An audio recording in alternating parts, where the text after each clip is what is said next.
Hai Smart Traders and Investor, kembali lagi bersama saya Kadek Mertayasa di channel Yuk Nabung Saham.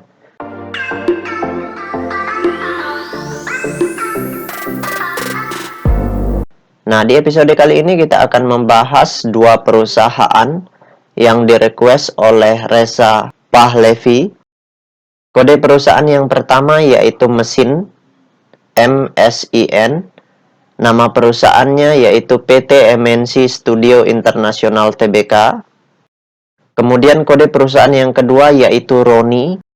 Nama perusahaannya yaitu PT Asler Group International Tbk. Oke, untuk mempersingkat waktu kita langsung saja buka datanya di aplikasi iPod ya.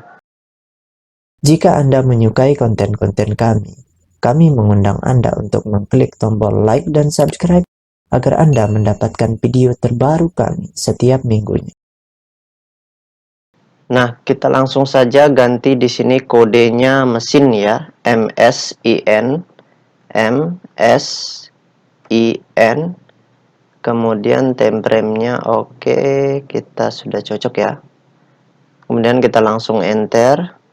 Nah, berdasarkan grafik dari perusahaan PT MNC Studio International ini, kalau kita lihat dari bulan Januari itu harga sahamnya mentok di harga 100-an ya. Di sini, kemudian bergerak sedikit ya, sideways lah seperti itu. Kemudian tepatnya di tanggal 25 Juni itu harga sahamnya naik, kemudian sideways lagi. Kemudian puncak kenaikan tertinggi dari tanggal 2 Desember.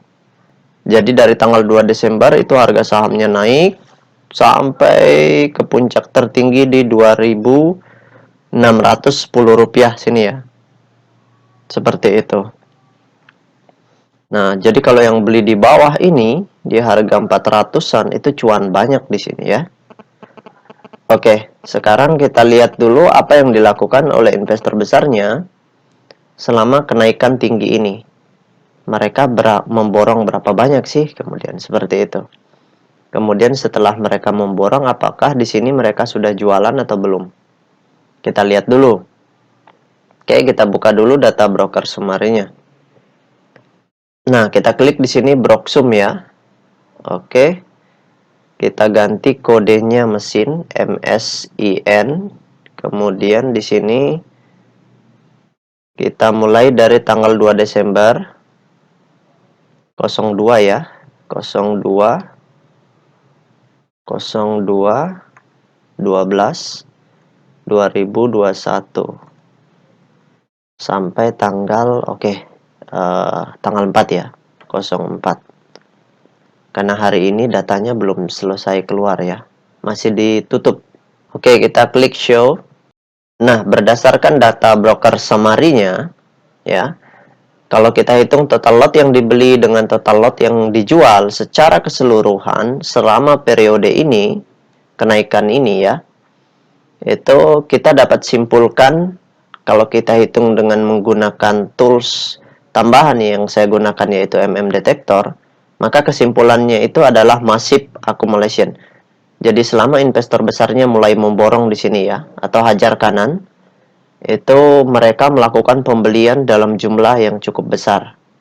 Seperti itu. Kesimpulannya masif. Nah, kelihatan di sini mereka membeli 3,7 juta lot, kemudian YP membeli 1,4 juta lot, kemudian BK membeli 700.000 lot, kemudian PD juga membeli 500.000 lot. Jadi di sini investor besarnya menggunakan sekuritas yang acak ya. Seperti itu.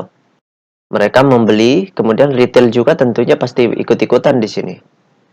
Nah, jadi kesimpulannya adalah massive accumulation.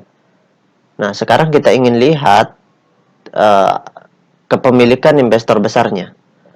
Nah, berdasarkan hasil riset yang saya lakukan dengan mengumpulkan data-data dari SRO Bursa Efek Indonesia dan data-data dari sekuritas, maka dapat ditarik kesimpulan bahwa perusahaan PT MNC Studio International ini 36,4% sahamnya sudah dalam bentuk scriptless atau dalam bentuk digital.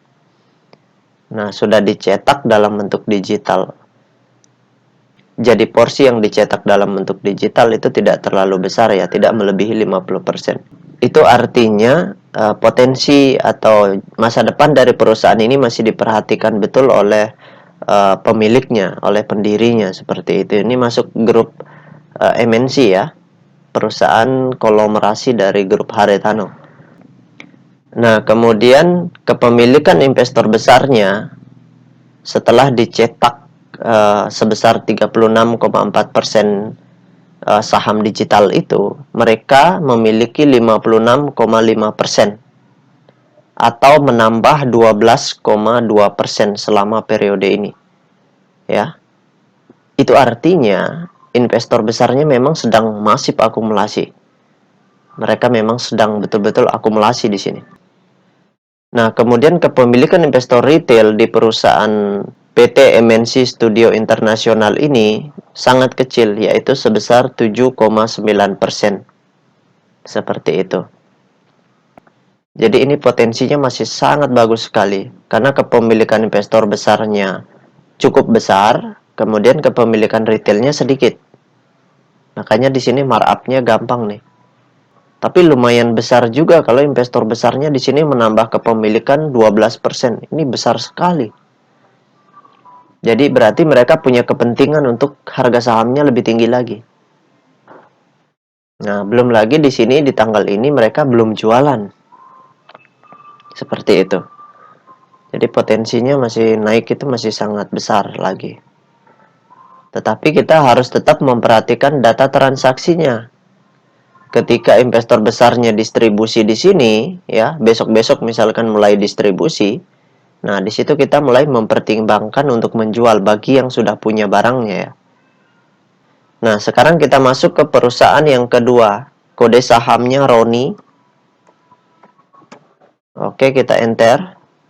Nah, berdasarkan grafik perusahaan PT Asler Group Internasional ini, dari bulan Januari itu harga sahamnya sideways ya. Kemudian di bulan Juni itu harga sahamnya naik sedikit, kemudian sideways lagi, kemudian naik lagi, kemudian pada tanggal 17 Desember itu harga sahamnya naik signifikan. Seperti itu. Nah, sekarang kita ingin lihat apa yang dilakukan oleh investor besarnya selama kenaikan tinggi ini. Ya. Dari tanggal 17 Desember seperti itu. Kita buka dulu data broker sumarinya. Nah, kita klik Broksum. Kemudian di sini kita ganti Roni.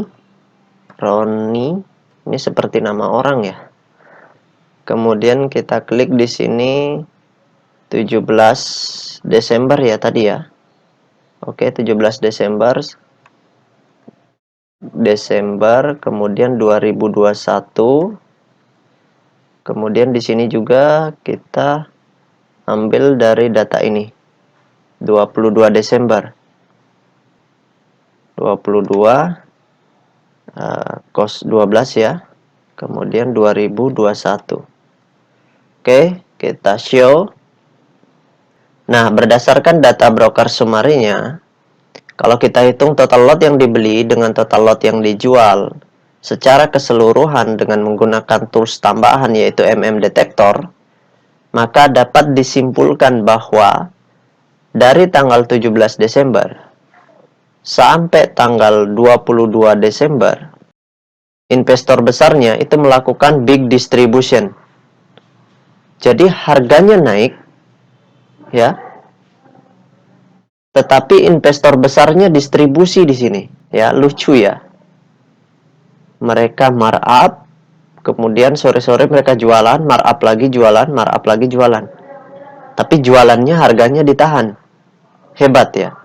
Ini termasuk hebat sekali. Nah, kelihatan di sini SR itu jualan 43.000 lot, sementara AO membelinya cuma 10.000 lot. Jadi ini distribusi yang sangat besar ya, big distribution. Jadi hati-hati. Ini investor besarnya sudah distribusi di sini walaupun harganya masih naik. Ketika nanti suspendnya dibuka, maka yang beli di bawah sini ya, di bawah sini yang punya barangnya seharusnya menjual di sini. Kenapa? Karena mereka sudah jualan ternyata dan distribusinya besar. Seperti itu. Jadi walaupun harganya naik, itu mereka sudah jualan. Dan ini kalau turun, ini ARB berjilid-jilid ini turunnya. Nah, sekarang kita ingin lihat data peta kepemilikannya. Saya juga penasaran dengan perusahaan PT Asler ini ya. Nah, berdasarkan riset yang saya lakukan dengan mengumpulkan data-data dari SRO Bursa Efek Indonesia dan data-data dari sekuritas, maka dapat disimpulkan bahwa perusahaan PT Asler Group Internasional Tbk ini 20% sahamnya sudah dalam bentuk scriptless. Jadi yang dicetak ke publik baru 20% dari 100% saham warkatnya. Jadi yang dicetak digital itu baru 20%. Berarti 80%-nya masih dalam bentuk warkat atau dalam bentuk fisik seperti itu. Nah, kemudian kepemilikan investor besarnya di sini itu lebih kecil dibandingkan kepemilikan retail, yaitu sebesar 49,4%. Kemudian kepemilikan retail di sini sebesar 50,6%. Wah, ini retailnya lebih banyak di sini. Jadi kalau menurut saya ini sebaiknya berhati-hati retail di sini ya. Jadi kalau yang punya barangnya beli di bawah sini, sebaiknya ketika dibuka gitu, silahkan saran, ini hanya saran ya, keputusan kembali di Anda. Kalau saya memiliki barangnya, sayangnya saya tidak punya. Saran saya ya jual di sini. Karena di sini walaupun harganya naik, mereka distribusi sangat besar di periode ini. Seperti itu. Jadi nanti itu pasti karena mereka sudah distribusi besar di sini, nanti akan ARB berjilid-jilid ini. Kita tidak dikasih kesempatan untuk jualan sampai harganya kembali ke bawah. Ini berbahaya seperti itu. Jadi strategi Anda harus betul-betul Anda persiapkan seperti itu. Bagi yang punya ya. Kalau bagi yang tidak punya, sebaiknya jangan membeli di sini. Karena resikonya besar karena mereka distribusi di sini. Oke, mungkin itu saja yang dapat saya sharingkan untuk Reza Pahlevi ya. Nah, bagi teman-teman investor, jika ada yang ingin ditanyakan atau ada yang ingin di-request, silahkan komen di kolom komentar. Nanti saya akan buatkan videonya secara khusus. Ya, mungkin agak lama ya, karena harus mengantri sesuai antrian request ya yang masuk, seperti itu. Baik teman-teman investor, see you next time, salam cuan selalu.